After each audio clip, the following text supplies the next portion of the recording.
دشمنیاں تھیں، حضور نے ان دشمنیوں کو، نفرتوں کو ختم کر کے محبتیں پیدا کی۔ تو حضور کی آمد کا ایک اثر یہ بھی تھا کہ نفرتیں ختم ہوئی، محبتیں پیدا ہوئی۔ فَأَصْبَحْتُم بِنِعْمَتِهِ إِخْوَانًا وَكُنتُمْ عَلَىٰ شَفَا حُفْرَةٍ مِّنَ النَّارِ فَأَنقَذَكُم مِّنْهَا، کہ تم جہنم کے کنارے پر کھڑے تھے، اللہ کی نافرمانی کر کے، کفر کر کے، اللہ کو ناراض کر کے، آپس میں ایک دوسرے کے ساتھ حسد، بغض اور کینہ رکھ کے تم جہنم کے کنارے پر کھڑے تھے۔ فَأَنقَذَكُم مِّنْهَا، میرے محبوب نے وہاں سے تمہیں پکڑ کر جنت کا حقدار بنا دیا۔ تو حضور کے آنے کا مقصد انسان کو پتہ ہونا چاہیے۔ تو فرمایا کہ میرا رسول، حضرت ابراہیم علیہ السلام نے دعا کی، ربنا وابعث فیہم رسولا منہم یتلو علیہم آیاتک، وہ آئے گا، اس کے آنے کا مقصد کیا ہوگا کہ وہ تمہارے سامنے اللہ کی آیتیں پڑھے گا، قرآن پڑھ کے تمہیں سنائے گا۔ وَيُعَلِّمُهُمُ الْكِتَابَ وَالْحِکْمَةَ، وہ تمہیں کتاب یعنی قرآن کی تعلیمات سکھائے گا، والحکمہ، اور تمہیں حکمت اور دانائی سے آشنا کرے گا، وَيُزَکِّیہم، اور تمہارا تزکیہ کرے گا، تمہیں پاک کرے گا۔ یہ پچھلی جتنی بھی باتیں ہیں اس پر میں بات نہیں کرتا چونکہ اتنا وقت نہیں ہوتا، صرف اور صرف یہ کہ وَيُزَکِّیہم، وہ رسول تمہیں پاک کرے گا۔ طہارت کا، پاکی کا یہ معنی نہیں ہوتا کہ صرف ظاہر نہا لیا جائے، غسل کر لیا جائے، انسان کے کپڑے صاف ہوں، پاک ہوں، تو اس کو صرف طہارت نہیں کہتے، یہ تو جسم کی طہارت ہے، یہ تو ظاہر کی طہارت ہے۔ فرمایا کہ میرا جو رسول آ رہا ہے، مفسرین کرام نے سایہ کریمہ کی تفسیر میں لکھا کہ وہ نبی تم کو شرک کی نجاست سے پاک کر دے گا، اور جو تمہارے اندر جتنی بھی خرابیاں ہیں، تمہارے ظاہر میں جتنی خرابیاں ہیں، تمہارا ظاہر اور تمہارا باطن پاک کر کے اپنی شریعت کے مطابق بنا دے۔ اور حضور نے ایسا کیا، ان لوگوں کا ظاہر بھی پاک کیا، ان کا باطن بھی پاک کیا۔ اور ظاہر کا تزکیہ یہ ہے کہ انسان لباس اچھا ہو، ستھرا ہو، پاک ہو، انسان کا جسم پاک ہو، صاف اور ستھرا ہو، انسان کا ظاہر حضور کی شریعت کے مطابق ہو، یہ انسان کی ظاہری طہارت ہے۔ انسان کی ظاہری طہارت، اس سے بڑھ کر اور کوئی مثال نہیں دی جا سکتی کہ انسان کی ظاہری طہارت یہ ہے کہ اس کا ظاہر حضور کی شریعت کے مطابق۔ اب اس سے بڑھ کر اور کہ جی اس کا جسم پاک ہو، کپڑے پاک ہوں، داڑھی ہو، جو ہے وہ مونچھیں چھوٹی ہوں، پانچے اوپر ہو، شلوار ایسی ہو، قمیض ایسی، یہ بتانے کی ضرورت نہیں ہے۔ بس جس کا ظاہر حضور کی سنت میں رنگا ہوا ہو، اس کا ظاہر پاک ہے۔ جو ظاہر محبوب کے سنت کے مطابق ہو جس کا ظاہر، اور جس نے اپنا ظاہر حضور کے ظاہر کے مطابق بنا لیا ہو، اس کا ظاہر پاک ہے۔ اور تزکیہ یہ صرف ظاہر پاک کرنے کا نام نہیں ہے۔ قرآن نے کہا قد افلح من تزکا،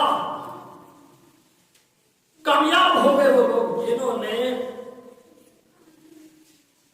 اپنے آپ کو پاک کر دیا، جو ستھرے ہو گئے، جو پاک ہو گئے، وہ کامیاب ہو گئے۔ یہاں سے صرف ظاہری طہارت نہیں ہے، ظاہری طہارت بھی اسلام نے متعارف کرائی، جسمانی طہارت بھی اسلام نے متعارف کرائی۔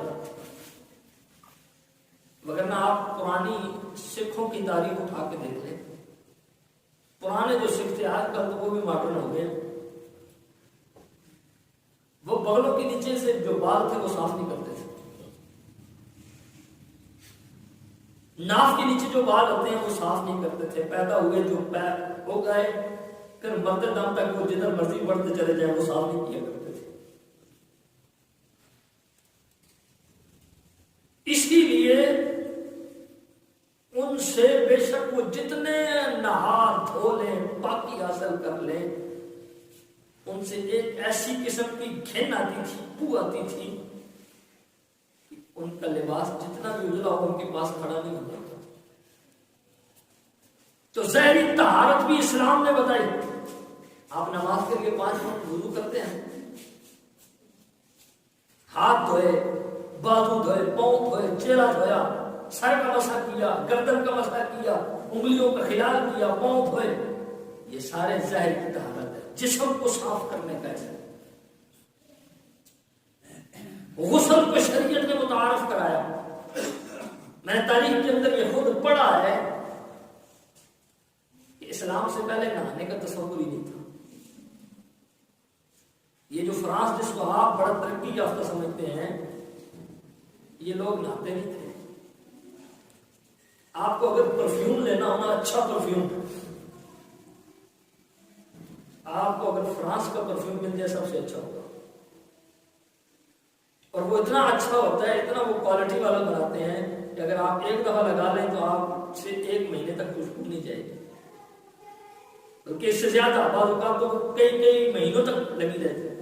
اس کی وجہ یہ تھی کہ یہ کوالٹی کا پرفیوم اس لیے بناتے تھے کہ یہ نہاتے نہیں تھے، ان کی جسم سے بدبو آتی تھی، صرف پرفیوم لگا کر اپنے آپ سے وہ خوشبو ظاہر کرنے کے لیے، اپنے آپ کو صاف بتانے کے لیے وہ پرفیوم انہوں نے بنائے۔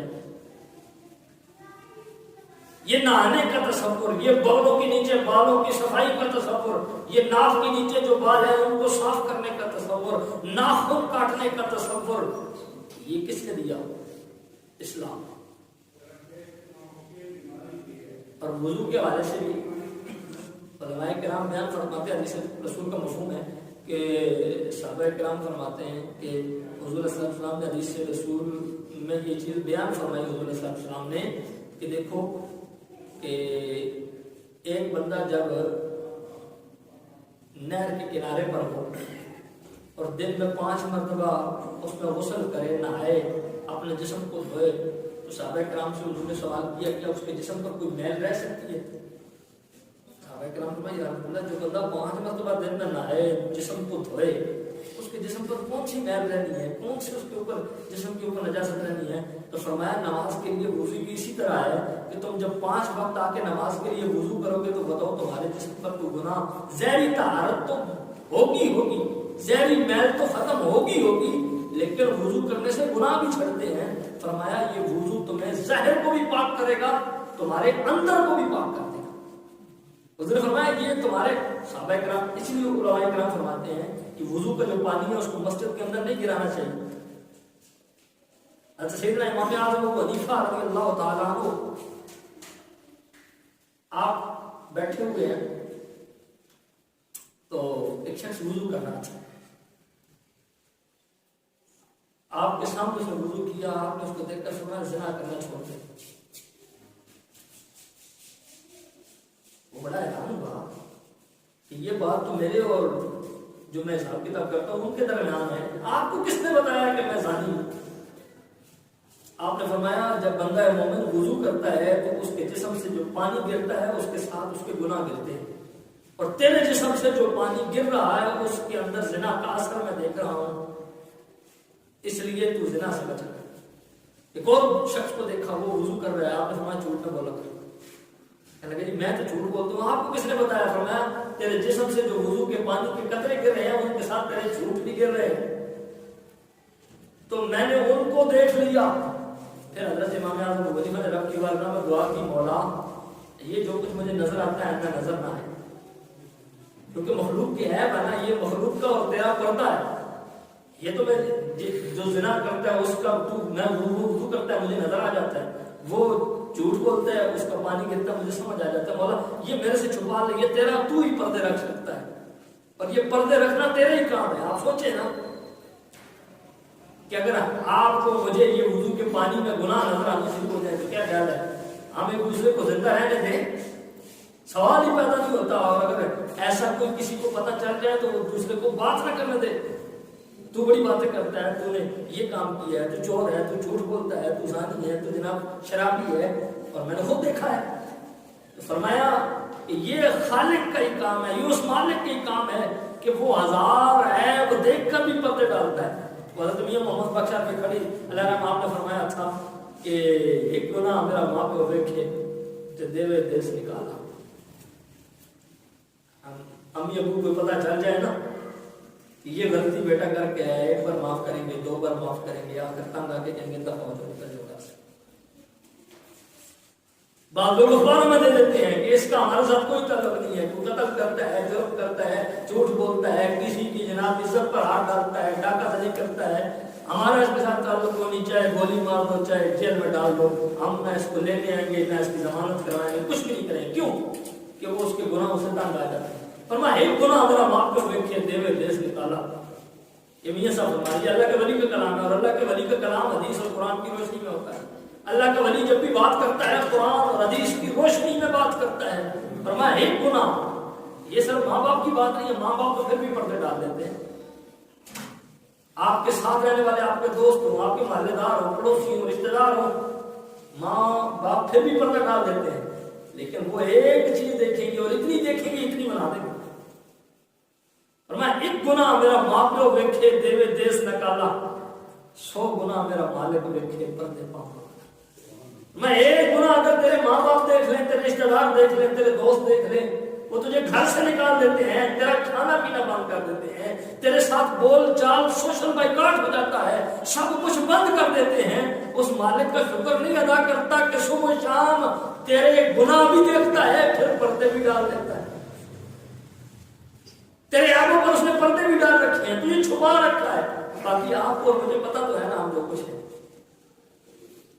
ہمارے اندر جو کچھ ہے۔ تو فرمایا کامیاب وہ شخص ہے جس نے اپنا ظاہر بھی پاک کیا، اپنا باطن بھی پاک کیا۔ قد افلح من تزکا، جس نے ظاہر اور باطن پاک کر لیا وہ